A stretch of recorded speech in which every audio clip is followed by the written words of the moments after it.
Hello everyone, welcome to sweet memories. Upcoming రివ్యూలోకి వెళ్ళిపోదాం. కేదార్ నిర్దోషి అని జేడీ ప్రూవ్ చేయడంతో అదంతా మీడియాలో బ్రేకింగ్ న్యూస్గా వస్తూ ఉంటుంది. అది చూసి సుధాకర్ చాలా గిల్టీగా ఫీల్ అవుతాడు. వెంటనే జగదాత్రి కేదార్కి కాల్ చేసి రమ్మని అడుగుతారు. సో అలా జగదాత్రి కేదార్ ఇంటికి రీచ్ అవుతారు. అప్పుడే యువరాజ్, వైజయంతి, నిషిక ముగ్గురు హాల్లోకి వస్తారు. ఇప్పటికైనా అర్థమైందా వదిన? కేదార్ తెలిసి తెలిసి ఆయన వాళ్ళని చంపుకోవాలనుకోడు. కేదార్ మనస్తత్వం అలాంటిది కాదు అని అంటుంది జగదాత్రి. ఇంక వెంటనే అలా యువరాజ్, ఎవరి మనస్తత్వం ఎలాంటిదో ఎవరికి తెలుసు? ఎప్పటి నుండో ఆ జేడి కేడీలు మీకు హెల్ప్ చేస్తూనే ఉంటారు కదా. మీరు బొమ్మని బొరుసు చేయొచ్చు, బొరుసుని బొమ్మ చేయొచ్చు, చెప్పలేం కదా. అక్క, వీళ్ళ మాటలు నమ్మద్దక్క. వీళ్ళు ఎంత చెప్పినా అక్కడ విత్తిం అంటే పొడిచినవారు, పొడిపించుకున్నవారు ఇద్దరుంటారు కదా. అటాక్ జరిగింది బాబాయ్ పైన కాబట్టి బాబాయ్ ఎవరి పేరు చెప్తే వాళ్ళే నేరస్తులవుతారు. బాబాయ్ ఖచ్చితంగా కేదార్ పేరే చెప్తున్నాడు. అలాంటప్పుడు కేదార్ నిర్దోషిగా ఎలా ప్రూవ్ అవుతాడు అని అడుగుతారు యువరాజ్. ఒక్కసారిగా జగదాత్రి కేదార్ ఒకరి మొహం ఒకరు చూసుకుంటారు. నేను వెళ్ళి మాట్లాడతాను అని కౌశికి అంటుంటే, వద్దు వదిన, ఇది మా సమస్య. నేను వెళ్ళి ఒకసారి మావయ్య గారిని రిక్వెస్ట్ చేస్తాను, అప్పుడు మావయ్య గారు వింటారని నేను పూర్తిగా నమ్ముతున్నాను అని. ఇంకా అలా జగదాత్రి కమలాకర్ రూమ్లోకి వెళ్తుంది. కమలాకర్ చాలా పొగరుగా చూస్తూ ఉంటాడు జగదాత్రి వైపు. ఏంటి జగదాత్రి, ఇలా వచ్చావు అని అడుగుతారు. ఏం లేదు మావయ్య గారు, నిజం చెప్పండి, మిమ్మల్ని పొడిచింది సూరి, కానీ మీరు మాత్రం కేదార్ పేరే చెప్తున్నారు. ఎందుకు కేదార్ అంటే అంత హేట్రెడ్ మీకు అని అడుగుతారు. ఈ ఇంటికి వారసుడంటే అది యువరాజ్ మాత్రమే, ఇంకెవరూ కాదు. కేదారే నన్ను పొడిచాడని నేను చెప్తున్నాను కదా. కేదార్ జీవితాంతం జైల్లో చిప్పకూడు తినడమే నాకు కావాలి అని అంటాడు కమలాకర్. సరే అయితే మీరు అలా ఫిక్స్ అయితే కేదార్తో పాటు మీరు కూడా జైలుకు వెళ్ళాలి. ఎందుకంటే 25 ఏళ్ల క్రితం సుహాసినిని చంపింది మీరే కదా అని అంటుంది జగదాత్రి. ఒక్కసారిగా షాక్ అయిపోతాడు. వెంటనే కమలాకర్, ఏ సుహాసిని అని అడుగుతారు. మీ మాటల తడబాటే అర్థమైపోతుంది మావయ్య గారు. 25 ఏళ్ల క్రితం మీరు సుహాసిని గారిని చంపేశారు. ఆ కేస్ ఇప్పటికీ పెండింగ్లోనే ఉంది. మీరు ఇప్పుడు నిజం చెప్పకపోతే, మిమ్మల్ని పొడిచింది కేదార్ కాదు అని నిజం చెప్పకపోతే, నేను పోలీసుల్ని కాంటాక్ట్ అయ్యి 25 ఏళ్ల క్రితం చనిపోయిన కేదార్ వాళ్ళ అమ్మ సుహాసినిని కేస్ని రీఓపెన్ చేపిస్తాను. చాయిస్ ఇస్ యువర్స్ అని అలా చూస్తూ ఉంటే ఇంకా సైలెంట్గా ఉంటాడు. అప్పుడే కరెక్ట్గా ఇంకా యువరాజ్ వాళ్ళందరూ, సుధాకర్ వాళ్ళందరూ కమలాకర్ దగ్గరికి వస్తారు. చెప్పు, ఇప్పటికి కూడా నువ్వు అలానే అంటావా అనేలోపు ఇన్స్పెక్టర్ వాళ్ళు కూడా వస్తారు. సార్, మీ స్టేట్మెంట్లో కేదార్ మిమ్మల్ని పొడిచాడని చెప్తున్నారు, కానీ అక్కడ సూరి తనే పొడిచానని ఒప్పుకుంటున్నాడు. చెప్పండి, నిజం చెప్పండి అని అడిగితే కమలాకర్ జగదాత్రి వైపు చూస్తూ ఉంటాడు. జగదాత్రి కాన్ఫిడెంట్గా కమలాకర్ వైపు చూస్తుంది. నన్ను పొడిచింది సూరినే. ఎందుకంటే అతను పొడిచినప్పుడు అతని రుద్రాక్ష నా చేతికి దొరికింది. అతనే పొడిచాడని నాకు అప్పుడే అర్థమైంది, ఇప్పుడు గుర్తొచ్చింది అని అంటారు. ఓకే సార్, కేస్ క్లోజ్ అయింది, వీఆర్ మూవింగ్ అని అక్కడి నుండి ఇన్స్పెక్టర్ వాళ్ళు వెళ్ళిపోతారు. ఇంకా సుధాకర్, కౌశికి వాళ్ళు చాలా హ్యాపీగా ఫీల్ అవుతారు. సుధాకర్ కేదార్ దగ్గరికి వచ్చి, కేదార్, నేను నిన్ను అనరాని మాటలు అన్నాను, క్షమించు అని అడుగుదామన్నా వయసులో చిన్నవాడి అయిపోయావని.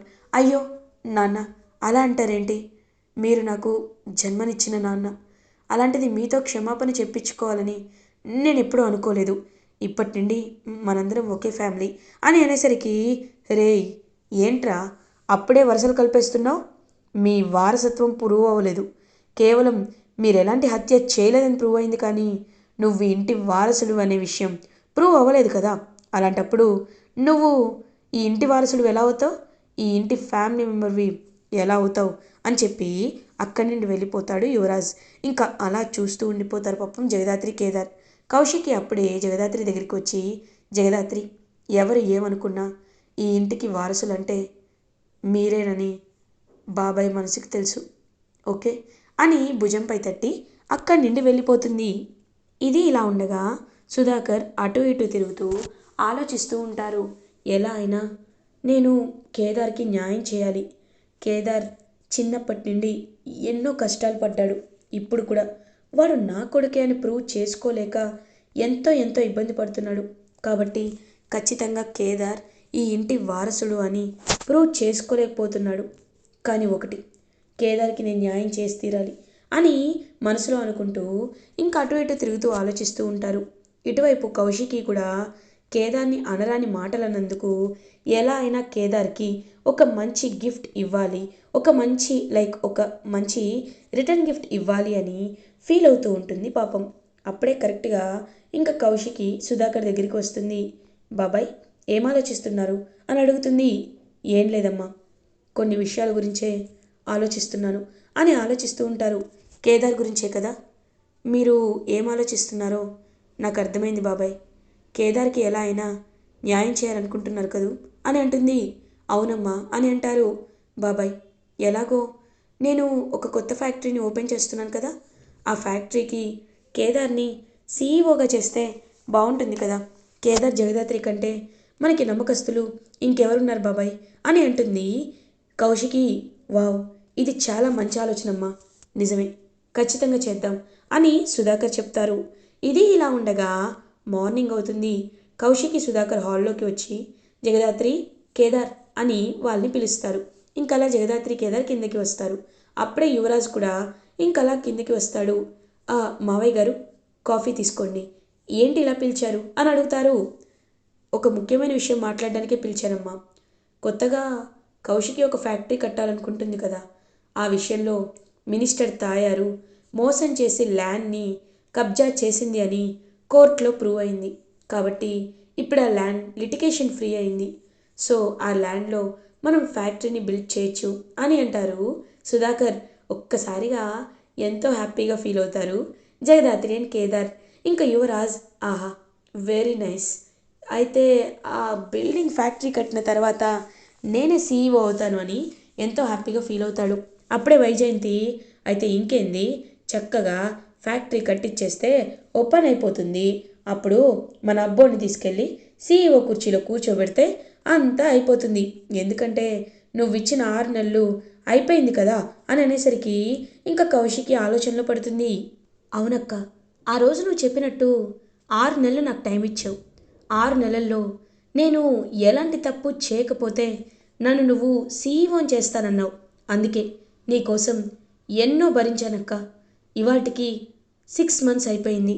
ఖచ్చితంగా ఫ్యాక్టరీ కట్టేలోపు నన్ను సీఈఓగా అందరి ముందు అనౌన్స్ చేయొచ్చు కదక్క అని అడుగుతాడు యువరాజ్. ఒక్కసారిగా ఆలోచనలో పడుతుంది కౌశికి. ఇంకా సుధాకర్ కూడా ఏం మాట్లాడాలో అర్థం కాదు సుధాకర్కి. అప్పుడే ఇంకా కేదార్ వాళ్ళు జగరాత్రి వాళ్ళు సైలెంట్గా చూస్తూ ఉంటే, నిజం చెప్పాలంటే కొత్త ఫ్యాక్టరీకి సీఈఓగా నేను కేదార్ని చేయాలనుకుంటున్నాను యువరాజ్ అని అంటారు కౌశికి. ఒక్కసారిగా జగదాత్రి కేదార్ షాక్ అయిపోతారు. కౌశికి అలా చెప్పేసరికి వైజయంతి యువరాజ్ వాళ్ళు కూడా షాక్ అయిపోతారు. వైజయంతి వెంటనే, ఏందమ్మీ కౌశికి, నువ్వు మాట్లాడేది ఏమైనా కరెక్ట్గా ఉందా? అయినా అసలు నువ్వు చెప్పేది ఏంది నాకేం అర్థం కావట్లేదు. తలా తోకాలేని ఈ కేదార్కి మన ఇంటి ఫ్యాక్టరీకి సీఈఓ చేయడం ఏంటి? ఇది తప్పు కాదు అని అంటుంది. అక్క, నువ్వేం మాట్లాడుతున్నావు నాకు అర్థం కావట్లేదు అక్క. అయినా వాడిని సీఈఓ చేయడం ఏంటక్క అని అంటారు. సుధాకర్ ఏమో, చూడు, కేదార్ ఇప్పటి వరకు ఎలాంటి తప్పు చేయలేదు, అన్నీ ఓపికతో భరించాడు. ఇంకొక ఫ్యాక్టరీకి కావాలంటే నేను ఎండీని చేస్తాను, అదే ఫ్యాక్టరీకి నేను ఎండీని చేస్తాను, కేదార్ని సీఈఓని చేస్తాను అని అంటారు సుధాకర్. నాన్న, ఈ యువరాజ్ ఎప్పటికీ రాజులాగే ఉండాలి. ఒకరి కింద మంత్రిలా ఉండడం ఈ యువరాజ్కి ఎప్పటికీ ఇష్టం లేదు. అయినా వీడికి నాకు పోలికేంటి అని గట్టిగా కేదార్ కాలర్ పట్టుకొని, రేయ్, ఇదంతా నీ వల్లే జరుగుతుంది. ఎందుకంటే నువ్వు ఎప్పుడు ఇంట్లో అడుగు పెట్టావో నాకు కొంచెం కూడా మర్యాద లేకుండా పోతుంది. నీ వల్లే రా ఇదంతా అని అనేసరికి, యువరాజ్, కేదార్ కాలర్ వదులు. చూడు, ఒకటి మాత్రం నిజం, ఇద్దరూ నాకు సమానమే. మీ ఇద్దరిలో ఎవరు సీఈఓ అవ్వాలి అనేది నేను పర్సనల్గా డిసైడ్ చేస్తాను. ఎలాగో శ్రీవల్లి ఎంగేజ్మెంట్ ఉంటుంది కదా, ఎంగేజ్మెంట్ తర్వాత నేనే పర్సనల్గా డిసైడ్ చేస్తాను. మీరేం కంగారు పడకండి అని కౌశికి అక్కడి వెళ్ళిపోతుంది. ఛ, ఈ ఇంట్లో ఏదో టీచర్గా కాలం గడుపుకుంటున్నాడు అనుకున్నాను. కానీ ఇప్పుడు ఏకంగా సీఈఓ అయిపోవాలనుకుంటున్నాడా? No, never. ఎప్పటికీ వీని సీఈఓ అవ్వనివ్వను అని ఇంకా యువరాజ్ మాట్లాడుతూ ఉంటే నిషిక ఏమో నాకైతే డైరెక్ట్గా కౌశికి వదినని కడిగి పారేయాలనిపించింది. కానీ ఎందుకులే మళ్ళీ ఏదో ఒకటి అంటారని ఊరుకున్నాను అని అంటుంది నిషిక. అమ్మి, ఈ ఇంట్లో మనం కీలు బొమ్మల్లాగే తయారైండామో, మనకు అసలు ఏమీ అక్కర్లేదు. ఆ కేదార్ గారిని ఇంత నెత్తి మీద పెట్టుకుంటారని కొంచెం కూడా అనుకోలేదు అని చెప్పి ఇంకలా ముగ్గురు తిట్టుకుంటూ ఉంటారు కౌశికి అండ్ సుధాకర్ని. ఇది ఇలా ఉండగా నెక్స్ట్ డే మార్నింగ్ అవుతుంది. ఇంకా అలా శ్రీవల్లి కోసం వచ్చిన పెళ్లి కొడుకైతే వెంటనే కాల్ చేస్తాడు సుధాకర్ వాళ్ళకి. హలో సార్, రేపు మంచి ముహూర్తం ఉందని మా పంతులు గారు చెప్పారు. కాబట్టి మీ ఇంట్లోనే ఎంగేజ్మెంట్ ఫిక్స్ చేసుకుంటే బాగుంటుంది కదా అని అంటారు. ఓకే బాబు, అలాగే కానిద్దాం.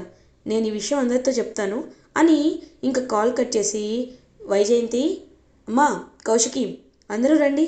ఇదిగో ఇప్పుడే పెళ్ళికొడుకు వాళ్ళు కాల్ చేశారు. శ్రీవల్లికి సంబంధించిన పెళ్ళికొడుకు రాజు కాల్ చేసి రేపు ఎంగేజ్మెంట్కి మంచి ముహూర్తం ఉందంట, కాబట్టి మనల్ని రమ్మని పిలుస్తున్నారు అని అంటారు. ఇంట్లోనే ఎంగేజ్మెంట్ని కండక్ట్ చేద్దాం అంటున్నారు అనేసరికి ఇంకా అలా వైజయంతి, ఇదేంది, వీడికి చెప్పాను కదా ఎంగేజ్మెంట్ ఇప్పుడప్పుడు వద్దని, నా దగ్గర డబ్బులు లేవని, అయినా సరే వీడు ఎంగేజ్మెంట్కి చెప్తున్నాడా? ఛీ, ఇదంతా నా కర్మ. అంటే రేపట్లోగా నేను డబ్బులు సెట్ చేసుకోవాలా అని చెప్పి ఇంకా అలా ఆలోచిస్తూ ఉంటుంది వైజయంతి. కరెక్ట్గా అప్పుడే కౌశికి ఏమో శ్రీవల్లి దగ్గరికి వచ్చి, శ్రీవల్లి, నీకు రేపు ఎంగేజ్మెంట్ జరుగుతుంది. చెప్పు, నువ్వు ఏ శారీ కట్టుకుంటావో చెప్పు, నీకోసం మంచి మంచి పట్టు చీరలు తీసుకొస్తానని చెప్పి ఇంకా ఇంట్లో వాళ్ళందరికీ శారీ సెలెక్షన్స్ కోసం ఇంటికి పిలిపిస్తుందనమాట అందరినీ. సో అందరూ ఎవరికి నచ్చిన శారీ వాళ్ళు సెలెక్ట్ చేసుకుంటూ ఉంటారు. ఇది ఇలా ఉండగా నెక్స్ట్ డే మార్నింగ్ అవుతుంది.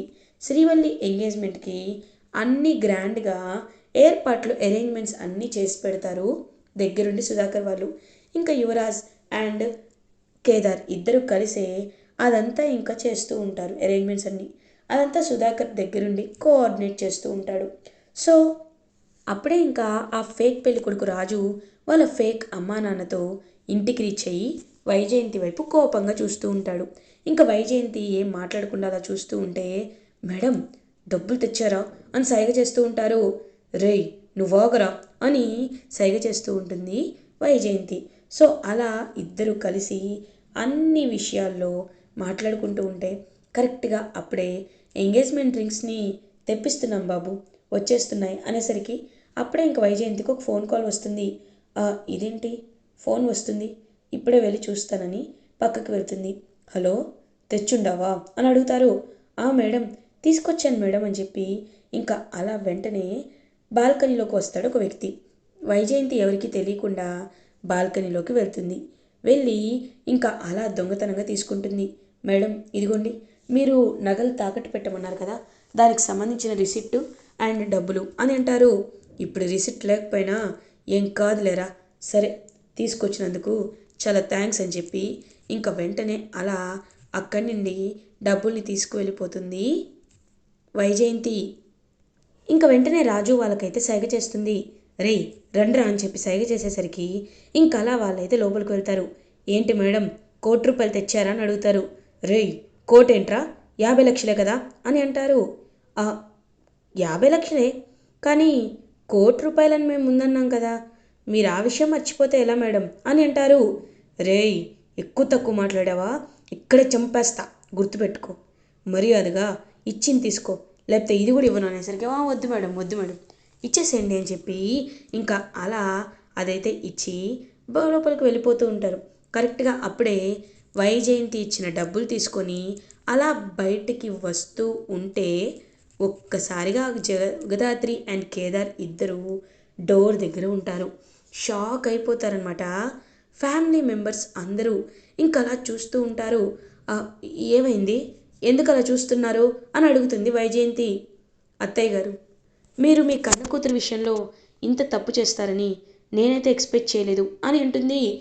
ఏంటమ్మి, ఏం మాట్లాడుతున్నావు అని అనేసరికి ఇంకా వెంటనే రాజు అలా చేతులు వదిలేసేసరికి తన షర్ట్లో ఉన్న ఆ డబ్బులు కింద పడిపోతాయి. ఒక్కసారిగా చూసి ఫ్యామిలీ మెంబర్స్ అందరూ షాక్లో ఉండిపోతారు. అంటే డబ్బులు, పెళ్ళికొడుకి డబ్బులు ఎందుకు ఇస్తున్నావు, ఎందుకు ఇస్తున్నావు అని అడుగుతారు. కేవలం నార్మల్గా ఇవ్వడం కాదు మావయ్య గారు, తను ఏం చేస్తున్నారో తెలుసా, నగల్ని తాకట్టు పెట్టి మరీ డబ్బుల్ని ఇస్తున్నారు. ఇదంతా ఎందుకో తెలుసా, వాడు ఫేక్ కాబట్టి, వాడికి లండన్లో ఉన్న జాబ్స్ అన్నీ అబద్ధం కాబట్టి, అసలు వాడు సాఫ్ట్వేరే కాదు కాబట్టి అని చెప్పేసరికి ఒక్కసారిగా అలా షాక్లో ఉండిపోతారు ఫ్యామిలీ మెంబర్స్ అందరూ. ఇంకా రాజు ఫర్ ఆల్ అని తెలిసిపోయి అక్కడి నుండి అక్కడ పారిపోతాడనమాట, పరిగెత్తుకొని వెళ్ళిపోతాడు, తప్పించేసుకుంటారు. ఇంకా సుధాకర్ వైజయంతి చెంప పగలగొట్టి, చి నువ్వు ఇంత ఇంత ఘోరంగా కన్న కూతురు విషయంలో ఆలోచిస్తావని అస్సలు అనుకోలేదు. ఇంకొకసారి నీ వల్ల ఎలాంటి తప్పు జరగకుండా శ్రీవల్లికి నేను ఎప్పుడైనా పెళ్లి చేస్తాను, తనకి నచ్చిన అబ్బాయిని ఇచ్చి చేస్తాను, ఈ విషయంలో నిన్ను ఇన్వాల్వ్ అవ్వద్దు అని వైజయంతికి గట్టిగా బెదిరించి చెప్తారు సుధాకర్. వైజయంతి ప్లాన్ని బట్టబయలు చేసినందుకు వైజయంతి జయరాత్రి కేదార్ వైపు కోపంగా చూస్తూ ఉంటుంది. ఇలా ఎపిసోడ్ ఎండ్ అవుతుంది. ఫర్దర్ ఎపిసోడ్ రివ్యూస్ ముందుగా మీకు కావాలి అనుకుంటే మా ఛానల్ని సబ్స్క్రైబ్ చేసుకోండి. Thanks for watching.